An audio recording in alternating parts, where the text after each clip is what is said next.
Congress party इस पूरे मामले में आप क्या बैकफुट पर है? ये जो दो तीन बातें आप लोग कह रहे हैं, मैं मतलब एज एन इंटरव्यूअर मैं थोड़ा क्लैरिफाई कर दूं।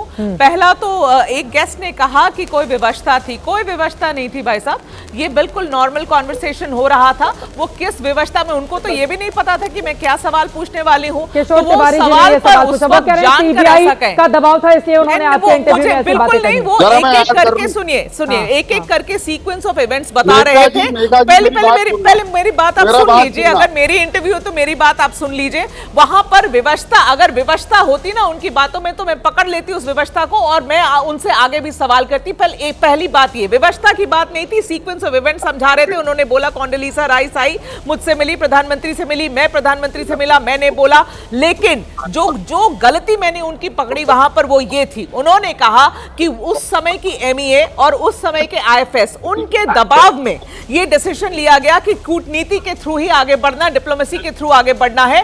तब मैंने उनको ये किताब जो प्रदीप अभी दिखा रहे हैं, वो किताब की मैंने वो पन्ना उनके सामने पढ़ा, वो इंटरव्यू का पार्ट है, आप देखेंगे।